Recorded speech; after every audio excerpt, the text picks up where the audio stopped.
En nuestro refranero popular encontramos una serie de refranes del tipo: en boca cerrada no entran moscas, por la boca muere el pez, a buen entendedor pocas palabras bastan, el que siembra viento recoge tempestades, o el que se pica ajos come. Estos refranes tratan del buen uso o del mal uso de nuestro hablar, de nuestro oír o de nuestro temperamento. La palabra de Dios también nos dice en numerosas ocasiones a lo largo de toda la Escritura cómo ha de ser nuestro hablar, cómo ha de ser nuestro oír, cómo debemos manejar correctamente nuestro temperamento, y el mayor ejemplo lo tenemos en el libro de Proverbios. Para muestra un botón, Proverbios 10:19 dice que en las muchas palabras la transgresión es inevitable, mas el que refrena sus labios es prudente. Un capítulo después, Proverbios 11, el versículo 23 dice que el deseo de los justos es solo el bien, la esperanza de los malvados es la ira. Proverbios 15:1, la suave respuesta aparta el furor, mas la palabra hiriente hace subir la ira. Proverbios 17, 27 y 28, el que retiene sus palabras tiene conocimiento, el que es de espíritu sereno es hombre entendido. Dice que aun el necio cuando calla es tenido por sabio, cuando cierra los labios por prudente. Proverbios 14, 29, el lento para la ira tiene gran prudencia, pero el que es irascible ensalza la necedad. Y un último ejemplo de muchísimos que hay, Proverbios 29, 20. ¿Ves a un hombre precipitado en sus palabras? Más esperanza hay para el necio que para él. Como digo, textos en los que se nos orienta en los efectos que tiene nuestro hablar, nuestro oír o el manejo airado de nuestro temperamento. En nuestro texto de hoy, como estamos viendo todos los jueves en Santiago, también Santiago nos va a hablar de nuestro oír, también Santiago nos va a hablar de nuestro hablar y de ese temperamento iracundo. Pero tenemos que tener muy claro el contexto en el que escribe Santiago, porque lo que nos ha dicho Proverbios nos habla de nuestro hablar, nuestro oír, nuestro temperamento en la vida en general. Pero Santiago en este texto nos va a hablar en el contexto particular de nuestra relación con la palabra de Dios. Es por ello que en el texto que vamos a leer, aunque veremos solo los 3 primeros puntos, Santiago nos va a mostrar 4 actitudes correctas del creyente frente a la palabra de Dios. En primer lugar, Santiago nos dice que tienes que escuchar la palabra de Dios con atención. Lo vemos en la primera parte del versículo 19 y ahora lo veremos más detenidamente. Segundo, habla la palabra de Dios con prudencia. Segunda parte del versículo 19. Tercero, obedece la palabra de Dios con sumisión. Última parte del versículo 19 y el versículo 20.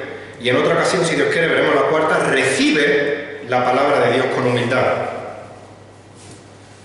Si me acompañáis a Santiago capítulo 1, y ahora recordaremos los puntos, Santiago capítulo 1, vamos a leer los versículos 19 al 21. Santiago capítulo 1, 19 al 21. Dice: esto sabéis, mis amados hermanos, pero que cada uno sea pronto para oír, tardo para hablar, tardo para la ira, pues la ira del hombre no obra la justicia de Dios.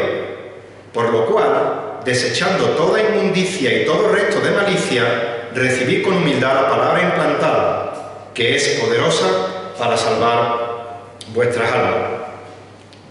Como digo, veremos las 3 primeras partes y dejaremos para otra ocasión la cuarta parte, el cuarto punto. El texto comienza diciendo: esto sabéis. Reina Valera dice: por esto. Y la pregunta es: ¿qué es lo que sabían? Se dirige a estos amados hermanos y le dice: esto sabéis, mis amados hermanos. O dice: por esto mis amados hermanos, os voy a decir lo que viene a continuación. Lo que sabían es lo que leemos en el contexto inmediato, en el versículo 18. Que Dios, en el ejercicio soberano de su voluntad, les hizo nacer por la palabra de verdad para que fueran las primicias de sus criaturas. Estos creyentes sabían que Dios, en su voluntad, les había hecho nacer de nuevo por el poder de la palabra de Dios, por el poder del Evangelio de Cristo, convirtiéndose estos creyentes en las primicias de los primeros frutos de aquello que Dios añadiría a su iglesia.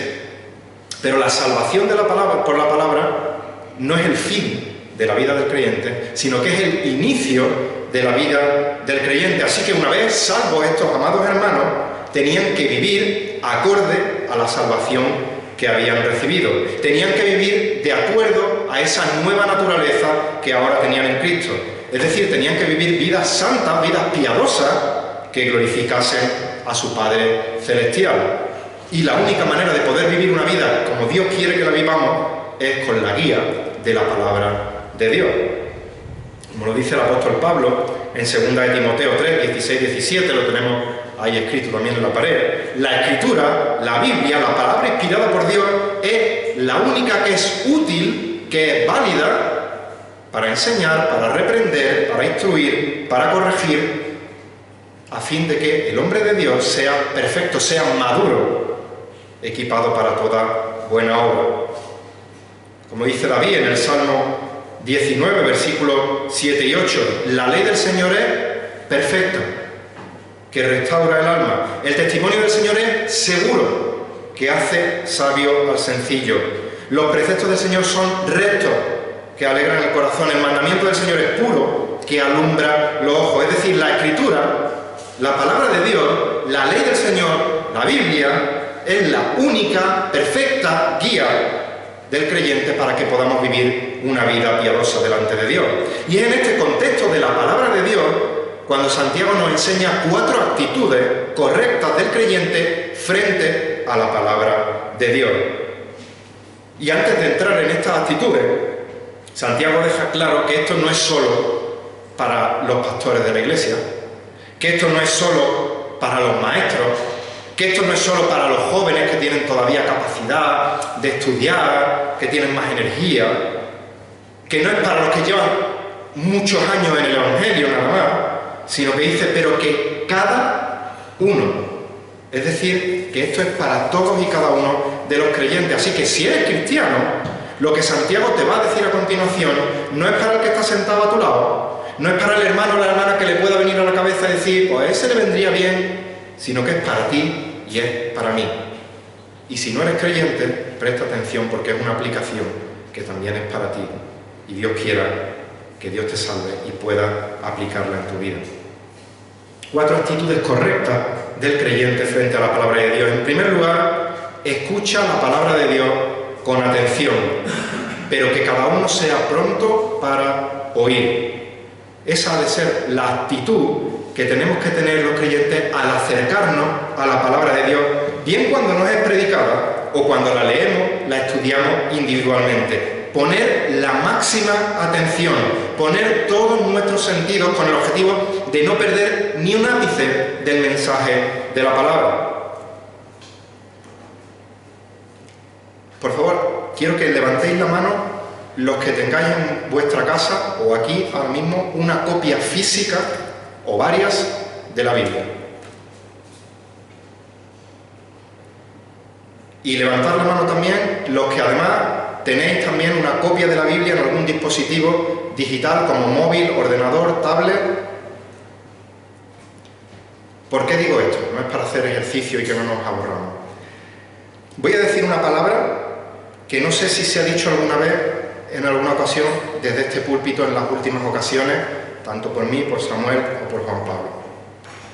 Contexto. Si yo le dijese a los receptores de esta carta, quiero que levante la mano todo aquel que tiene una copia física de la Biblia, ¿cuántas manos se levantarían? Ninguna. Ni siquiera en las sinagogas, todas las sinagogas tenían todas las copias o la copia de todo el Antiguo Testamento. algunas sí, pero no todas las sinagogas, y cuanto menos las cartas que estuviesen en aquel momento disponibles del Nuevo Testamento. Y cuanto menos los receptores originales de esta carta, que eran los hermanos de las 12 tribus de la dispersión, que tenían que haber salido de sus casas con lo opuesto, porque salieron huyendo para salvar su vida por la persecución que sufrían por causa de su fe. Así que si alguno tenía alguna copia, que no la tendría, corriendo, la hubiera dejado para salvar su vida, o a lo mejor la hubiera atesorado y saldría corriendo. Pero la cosa era,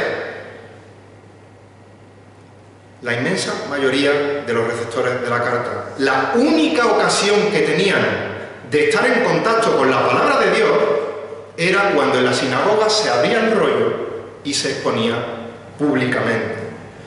De manera que cuando se abría el rollo de la Escritura, cuando se procedía a la lectura pública, estos hermanos tenían que ser prontos para oír. Tenían que tener toda su atención puesta en la palabra de Dios. Cuando después de su lectura se explicaba la Escritura, estos hermanos tenían que ser prontos para oír la palabra de Dios con todos sus sentidos puestos en ello, porque no solo era la única oportunidad que tenían de escuchar la Escritura, a lo mejor en toda la semana o en ese día, sino que además no disponían como nosotros de lápiz y papel para tomar nota y luego seguir en sus casas recordando lo que habían anotado. Es por eso que a mí me da mucha alegría cuando desde este púlpito veo que algunos hermanos, algunas hermanas tienen su lápiz, tienen su papel y van anotando, van tomando apuntes. Y toda la congregación, desde el más pequeño hasta el más grande, que sepa leer y escribir, por supuesto, debería seguir el ejemplo de estos que ya lo hacen. Porque no es solo es que luego recordamos en nuestras casas más cosas de la predicación cuando volvemos al texto y vemos lo que hemos anotado, sino que está demostrado que cuando tomamos apuntes, prestamos más atención a lo que estamos escuchando y lo retenemos mejor. Y un claro ejemplo lo tenemos en los alumnos en el cole, en el instituto, en la universidad. Así que yo os animo, de verdad, cada jueves, cada domingo, cada sábado los jóvenes, cada vez que tengáis la oportunidad de estar expuestos a la palabra de Dios, tomar apuntes, porque eso os ayudará a ser prontos para oír. Ahora bien, no nos vale de nada tomar todos los apuntes del mundo si no preparamos primero nuestros corazones para que estén prontos para oír la palabra de Dios. Si no nos presentamos en oración a Dios para que Él haga que nuestra disposición de corazón sea la correcta, para que su Espíritu gobierne nuestro corazón, nos ilumine para que podamos entender bien la Escritura, recibir con diligencia la Escritura y aplicarla correctamente a nuestra vida. Tenemos que orar pidiéndole a Dios que nuestra actitud sea la del salmista en el Salmo 1:2, que la ley del Señor esté en nuestro deleite y que de día, de noche meditemos en ella. No nos acomodemos a la normalidad de tener pleno acceso a la palabra de Dios las 24 horas del día, a tener plena libertad, por lo menos todavía, para predicarla, sino que seamos prontos para oír, tengamos la actitud de plena concentración, plena atención, plena disposición para escuchar la palabra de Dios, o mejor dicho, para escuchar a Dios hablándonos por medio de su palabra, y así poder madurar espiritualmente y vivir la vida santa que a Dios le agrada. 4 actitudes correctas del creyente frente a la palabra de Dios. Escucha la palabra de Dios con atención. En segundo lugar, habla la palabra de Dios con prudencia. Dice el versículo 19, la segunda parte, uniéndolo con la primera frase, pero que cada uno sea tardo para hablar. Santiago no está diciendo que cada uno no predique la palabra. Santiago no está diciendo que cada uno predique poquito la palabra. Tardo para hablar significa que tenemos que ser cuidadosos a la hora de hablar la palabra de Dios, que tenemos que hablar con prudencia la palabra de Dios para estar seguros de que estamos hablando la palabra de Dios y no cualquier otra cosa que pensemos que es la palabra de Dios, pero no es la palabra de Dios, aunque parezca un trabalengua. Pues mira, recuerdo un querido amigo, maestro, predicador, Henry Tolopilo. Nos contaba en una ocasión que él estaba en una reunión de ancianos de varias iglesias, no dijo nombres ni de las iglesias ni de los ancianos, y sobre determinado tema bíblico le preguntaron: Henry, ¿y tú qué opinas de esto? Y Henry cogió y dice: bueno, respecto a este tema, dice la Biblia en tal texto, que no sé qué, no sé cuánto. Lo explica y dice: sí, sí, muy bien, sí. Sí sabemos lo que dice la Biblia, pero ¿tú qué opinas? Henry dice: ¿cómo que yo qué opino? ¿Importa algo mi opinión personal? Lo que importa es lo que dice la Biblia. Ser tardo para hablar implica tener cuidado de no imponer nuestras ideas, nuestras opiniones, nuestras tradiciones, nuestros intereses a la verdad que ya se encuentra contenida en la palabra de Dios. Pero ser tardo para hablar no solo implica que, por supuesto, lo que se habla tiene que ser fiel al texto, sino que ser tardo para hablar significa también que lo que se habla, cuando es expuesto, sea expuesto no solo fielmente, sino de forma correcta, con el corazón correcto. Como Juan Pablo nos decía el domingo pasado, no con un celo equivocado, sino con el celo correcto. Cuando tenemos la oportunidad de predicar la palabra de Dios, tenemos que ser firmes, tenemos que ser inamovibles en lo que dice la Biblia. No podemos hacer concesiones de ningún tipo. Pero de igual manera tenemos que ser cuidadosos a la hora de hablarlo. Tenemos que ser amorosos en la proclamación. Que si le duele algo al oyente, sea el dolor que la palabra propia le da al confrontarlo con su pecado, pero que no sea el dolor del bibliazo que le podemos meter en toda la cara.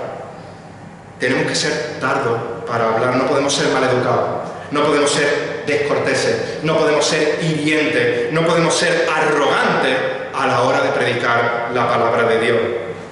Porque al actuar así no solo no estamos edificando, sino que estamos manchando el nombre de nuestro santo Dios.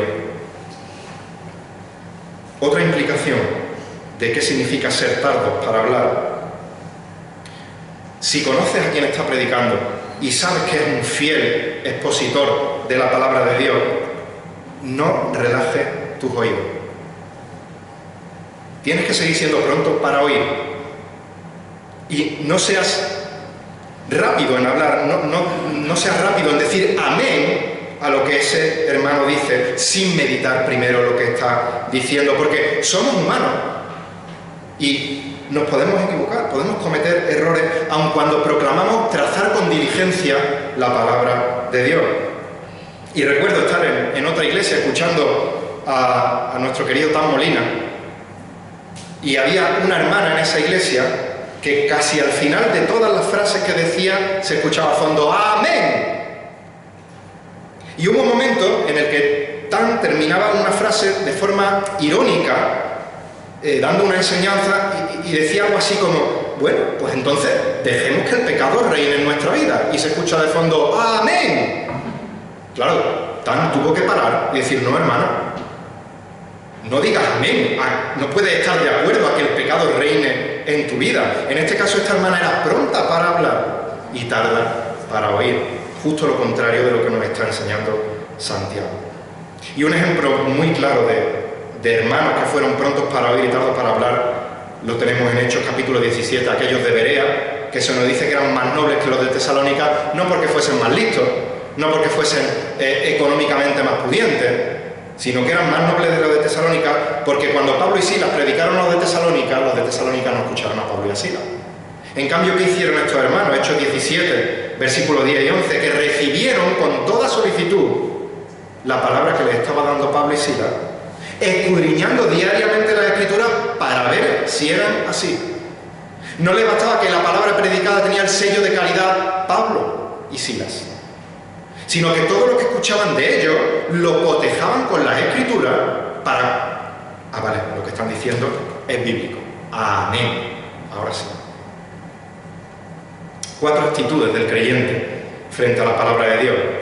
Escucha la palabra de Dios con atención. Habla la palabra de Dios con prudencia. Obedece la palabra de Dios con sumisión. Pero que cada uno sea tardo para la ira, pues la ira del hombre no obra la justicia de Dios. Obedece la palabra de Dios con sumisión. ¿Qué significa tardo para la ira en este contexto? La palabra ira en el original no se refiere a un arrebato espontáneo de explosivo, de enfado, que surge de manera puntual e incontrolada. Esta no es la palabra, hay otra palabra para traducir ese tipo de ira. Tampoco se refiere a la ira que muestran los no creyentes frente a la palabra de Dios, los cuales tratan de rechazar, de detener con injusticia la verdad de la palabra de Dios, como hemos visto recientemente en la carta a los romanos. Y por supuesto no hace referencia a la ira adecuada, la ira santa, la ira lícita que podemos tener como tuvo nuestro Señor Jesucristo en Juan capítulo 2, cuando entra al templo y echa a los mercaderes por hacer lo que estaban haciendo en el templo. Este tipo de ira, en el original, hace referencia a un resentimiento interno, a una indignación profunda, la cual, como es interna, se puede manifestar externamente, pero también se puede no manifestar, sino tenerla dentro y nadie sabe que la tiene, excepto Dios, que sabe todas las cosas. Y según estamos viendo el contexto de este texto, ¿contra quién es esta ira? Hemos de ser prontos para oír la palabra, hemos de ser tardos para hablar la palabra y hemos de ser tardos para la ira. ¿Contra quién? Contra la palabra de Dios. Recordemos que se está dirigiendo a creyentes. ¿Puede un creyente sentir ira contra la palabra de Dios? Bueno, de manera general, la respuesta sería no. La palabra que te ha salvado, si eres auténtico creyente, como hemos cantado, es un tesoro, es como un bálsamo para nuestros labios, es lo que nos cura las heridas, es tan necesaria como el respirar. Ahora bien, ¿puede reaccionar un creyente con ira frente a la palabra en algún momento puntual? La respuesta es sí. Podemos reaccionar con esta ira, con este resentimiento, con esta indignación frente a una determinada verdad bíblica porque, por ejemplo, dicha verdad te confronta con un pecado que estás cometiendo. Porque dicha verdad puede que corrija algo que hayas malentendido durante toda la vida de la Biblia y ahora se te muestre cómo es, pero lo tienes tan arraigado que no estás dispuesto a aceptar que estás equivocado. Puedes reaccionar con ira porque una verdad bíblica no se amolda a tus ideas propias. Santiago está hablando de los que responden con ira a una verdad bíblica por los motivos, como hemos visto, o muchos otros, que rechazan esa determinada verdad bíblica. Y un ejemplo lo tenemos en Pablo cuando se dirige a creyentes en Galacia y dice en Gálatas 4:16: me he vuelto por tanto vuestro enemigo al deciros la verdad. Hombre, si está haciendo Pablo esa pregunta es porque alguno habría contestado de manera airada ante la verdad que le estaba predicando Pablo. Es en ese contexto que tenemos que ser tardos para la ira frente a la palabra de Dios. Tenemos que ser tardos para la ira porque dice el texto que la ira del hombre no obra la justicia de Dios. Tenemos que ser tardos para la ira porque esta ira nunca puede ser de utilidad para lograr algo bueno ante Dios. Nunca puede lograr la vida de justicia que Dios quiere, que Dios manda que vivamos. Así que si la palabra de Dios te está confrontando de alguna manera, no es que la palabra de Dios te esté haciendo algo malo y dañino. Es que seguir por el camino contrario a lo que te está escociendo, a lo que te está picando, no va a obrar la justicia de Dios. No va a hacer que puedas servir al Señor como Dios quiere que sea servido. Y si en esta tarde aún estás sin Cristo, la palabra de Dios también te está confrontando con tu naturaleza pecadora. La Biblia de Dios te puede estar moviendo a una ira porque no es agradable el hacerte ver que eres pecador y que te mereces justamente la condenación en el infierno. Pero lo que Dios te está mostrando es su amor, es su misericordia, es su gracia, diciéndote arrepiéntete y cree. Ora a Dios pidiendo que te dé fe para creer en Él, que te dé oído para ser pronto para oír el Evangelio. Y acude a Él pidiéndole que te perdone por tus pecados, que te salve, y Él promete que lo hará. Y a los que ya hemos sido salvados por la palabra, ¿cuál es nuestra actitud frente a la palabra de Dios? ¿Prestamos atención cada vez que la leemos o cada vez que la escuchamos, poniendo todo nuestro ser en ello? ¿Analizando a la luz de la palabra lo que se nos dice? ¿Acudimos a Dios en oración antes de acudir a la palabra de Dios, bien sea que la leamos o bien sea que vamos a ser expuestos a ella? para que la podamos recibir de la mejor manera. Buscamos exaltar el nombre de Dios a la hora de proclamarla, sea desde un púlpito predicándola, sea hablando con un vecino, con un compañero, con un amigo, con un hermano en la fe, proclamándola de manera correcta para que no manche el nombre de Dios por nuestras formas, por nuestras actitudes o por nuestros propios intereses. Somos humildes a la hora de ser confrontados con la palabra de Dios por otros hermanos, o levantamos un escudo orgulloso de resentimiento, arrogante, pensando, ¿tú quién eres para enseñarme a mí nada? Desde luego yo no soy nadie, pero la palabra de Dios tiene toda la autoridad. Así que, hermanos, estamos en una reunión de oración, oremos para que Dios nos ayude a tener la actitud correcta frente a la palabra de Dios. Escuchemos la palabra de Dios con atención, hablemos la palabra de Dios con prudencia y obedezcamos la palabra de Dios con sumisión y hagámoslo todo para la gloria de Dios. Que el Señor bendiga su palabra.